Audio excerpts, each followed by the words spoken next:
Jungle.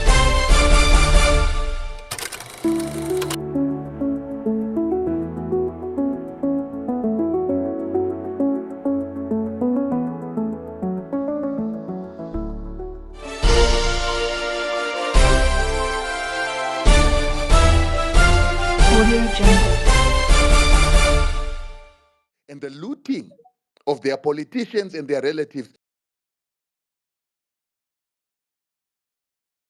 who take 2 billion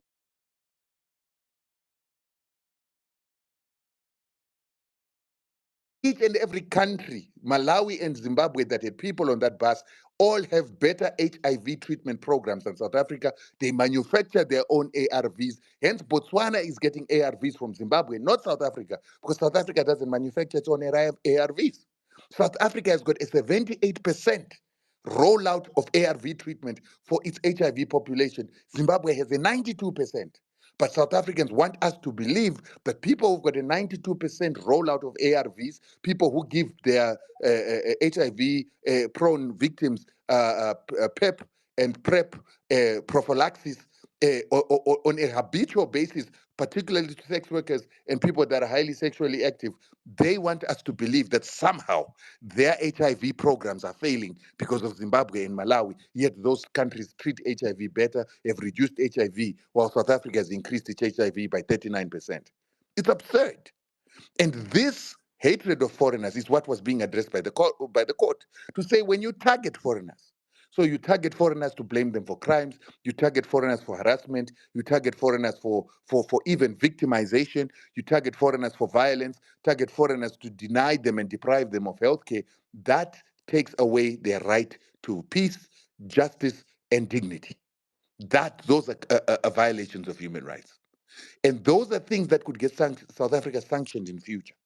And I think every African country would advocate for South Africa to be put under sanctions if indeed it is going to perpetuate the crimes of apartheid upon other black people when the whole of Africa came together, suffered in order to free South Africa from these crimes.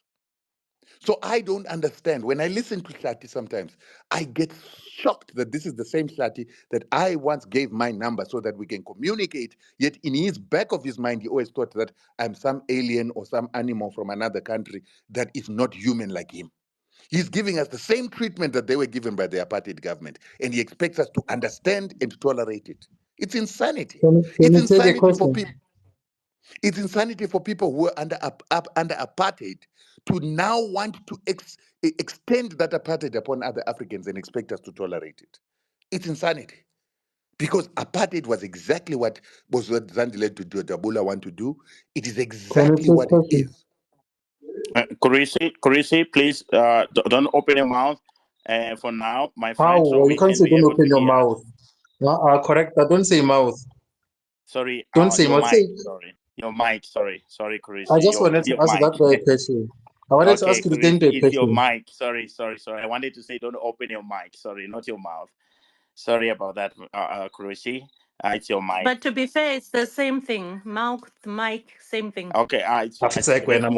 Let's move, guys. Okay. We want to have a proper discussion. Yes. All right. Rutendo, go ahead. Rutendo, can I ask you a question? Kurisi, just hold a bit, Kurisi. Just hold a bit. I will be coming to you shortly. Don't worry. Rutendo, go ahead, and then we will be going to a South African after that. Mope is here with us. We are going to go to him. All right, Rutendo, go ahead. So finally, I wanted to say that this notion that South Africans feel that they've got some right to enjoy their country before they start giving to other African countries, they must remember that Zimbabwe, before it even got independence, the Rhodesian government began to pull out its wagons and its trains that it had given to the apartheid to the Rhodesian. The apartheid government began to pull out its wagons, 60 wagons and 60 locomotives that it had given to the Rhodesian government, which was oppressing our people, just to punish Zimbabwe when Zimbabwe refused to join what is called the Constellation of Southern African States, which was supposed to be Southern African states coming together with apartheid South Africa to believe and to act on separate development, to trade with apartheid South Africa, but to ignore apartheid in South Africa and to recognize the Bantustans. Our countries refused to do that.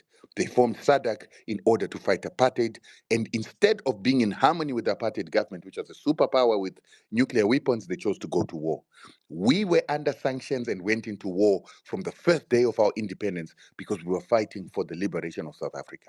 It cost the frontline states and SADC 100 billion US dollars to free South Africa. If South Africans do not want to be part and parcel of the spirit of harmony that gave them independence, they must just pay Southern African countries the 100 billion that we spent liberating them, and then we can cut relationships like we did with the apartheid government, and we'll see if South Africa will survive. They will not survive, just like the apartheid government did not survive. Yeah. Thank you very much, Richard Martin. Ladies and gentlemen, thank you for joining me, Hulu at So Live, and thank you for joining the Hot Seat Empire. And for those who are used to us hosting spaces, you would reckon the fact that there is no discrimination whatsoever that is going to be done. Everybody that wants to speak is going to be respected, and they're going to be given their opportunity to speak. So nobody is going to be harassed. Nobody is going to be, nobody is going to be biased from the side of the host, because this is exactly what we are fighting against. We're fighting against a system that is biased, fighting against a system that is not fair. So on the basis of that, I, as a host, I have a responsibility of making sure that I am going to, to exercise justice, fairness, and equality, equity, whatever you would want to call it. So now we're going to go to a South African called Mope. And Mope, before you speak, let me remind our people, never forget that the hope we have, us and our children and our children's children, let it be the same hope they have all others, and their children and their children's children, those whose homes we will never know and those whose nations we will never visit. For the hope of an African child must be universal, because this is about our people. It is about our continent, Africa, and this is yet another day and another hour we meet to deliberate on issues affecting Africa. It is now 23 minutes past 7 in Johannesburg, South Africa. Also there at 23 minutes past 7 in Harare. And it is 2 hours in Kenya. And I think 3 hours in Lagos, Nigeria. Let's have the conversation. Miss Chidima Adechina has arrived legally in Cape Town. And I'm very happy that, we are looking up to her. And we can see, her spirit is not broken. The courage and grit remains with her. So, Mope from South Africa, welcome to the space. We are having a discussion. The judgment, Zandile Dabula speaking after the judgment, said this is just but a piece of paper. We shall not respect the court judgment because it means nothing to us. And at the same time, she expects those others that she considers to be foreigners, in her own words. She says that our fight and our hatred is, against foreigners. She expects those to respect the same law that she says is simply a piece of paper. And Hlati here cannot even confirm whether Zandile is a South African or not, whether her children are South African children or not. He cannot confirm that, but he follows Zandile Dabula. So Mope, let's have that conversation going. Please go ahead. You have heard also from Retendo. Go ahead. Good evening to you, host Hulu. Good evening to the speakers and the listeners of the space. Thank you so much for the opportunity. My name is Mope Mwabi. I'm a South African. Just a disclaimer, I'm a card-carrying member of the Economic Freedom Fighters of South Africa, the EFF, the organization that is fighting against white supremacy in South Africa, that is fighting against xenophobia in South Africa, that seeks to unite the African people. The organization, by the way, which I'm surprised is funded by people who want to take its leader to prison, because my leader, Julius Malema, is going to be sentenced on the 23rd of January, for demanding expropriation of land without compensation in this country, for demanding nationalization of resources in this country, of banks and mines. Apparently, he is funded by these people. Apparently, the very same person is banned in America, is banned in Europe. He can't access those places. These are the places of the Oppenheimers. But unfortunately, we are told that they are funding him, which is quite surprising. I just needed to disclaim, to clarify that. But let's quickly come to the second point I wanted to raise, and I think you touched on it. I'm very happy that Chidimma is back in South Africa. She's doing what she's supposed to be doing in her own country. She was born here. We support her being in South Africa because she is a South African. We are not speaking in folk tongues, by the way. We are very clear that she is a South African and she must be here and she must be afforded an opportunity to coexist with South Africans here in her country. So we are very happy that she is here and stay as long as she wants. In fact, I'm hoping that she stays here forever, for the rest of her life, because this is her home. Moving away from that, you can't say that you're going to fund an organization in a country where 27 million people are reliant on government grant, and only 7.5 million people, according to Stats SA, are paying income tax. So you come here and threaten people that you are going to fund an organization that is pushing, xenophobia. South Africans are not mad. They're not going to waste their 350 rands on nonsense. That I can clarify. Secondly,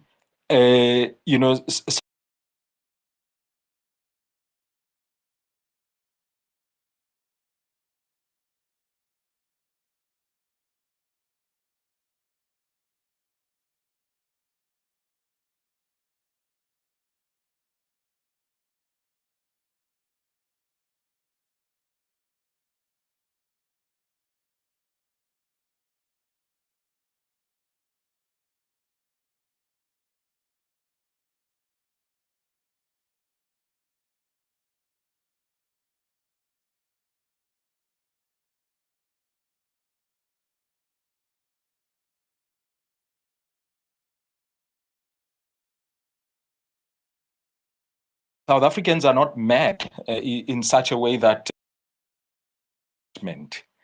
because they understand that people like Klati will be sitting on X calling for them to go to the streets and collect what you call what do you call this thing? My apologies.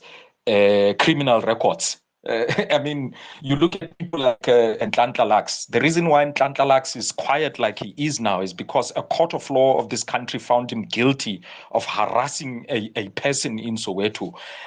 He has a criminal record as we speak, with his millions, with all the money that he has, Porsche cars. Nhlanhla Lux has a criminal record. So South Africans understand that they cannot be told by a fool like Zandile Dabula to ignore a court order when they know that should they continue with this nonsense, they are actually going to be locked up and they're going to collect what you call a criminal record. Sorry, don't lose the train of thought, because in South Africa, the same rule of law actually applied to one of your former presidents, Jacob Zuma. When people thought it was impossible for him to go to jail, the former president Jacob Zuma actually went to jail for disrespecting court orders. Is it not so? Mope, you are correct. I mean, the reason why he could not go to parliament under his political party MK, it's because of the criminal record that he has. He cannot go to parliament because he's a convicted criminal. So yes, it applies to everyone. The laws of this country applies to everyone, and that is why South Africans are not going to honor this call by Dudula. I see that they have a fake press conference tomorrow, in which they are going to try and convince South Africans to actually ignore this. But South Africans know that in actual fact, I wanted to explain to you what a criminal record does to you. You are a 21-year-old who's going to listen to a stupid person like Klati and Dabula, right, who are Mope, telling you sorry, Mope. this is a public platform, and we must avoid calling another individual a stupid person. We don't allow that. Please withdraw that. Slati, we can disagree with him, but we cannot call him a fool. I withdraw. I withdraw. Thank you. I withdraw. Please go ahead. Yeah, I withdraw. But the fact of the matter is that our people are not going to be coerced into this nonsense, because what a criminal record does to a person is that a 21-year-old who just completed their in fact, a 22-year-old, 23-year-old who just completed their degree, who is angry because they are not getting a job and they're going to be following into the footsteps of people who can't think through, is going to go there and block people, and then they get locked up. That 24-year-old is not going to be employed for the next 20 years, because they're going to carry, firstly, they're going to have to serve their sentence. And then after they've served their sentence, they have to carry that, the criminal record for 10 years in their name, which means they can't access employment, they can't access opportunities, that are being brought economically in this country. So our people understand these nonsensical things that are being introduced. So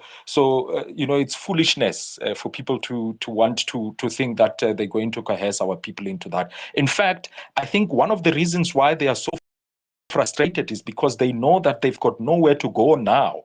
The only way to go is to come and make noise on X, on TikTok, and other platforms, to make it sound that they.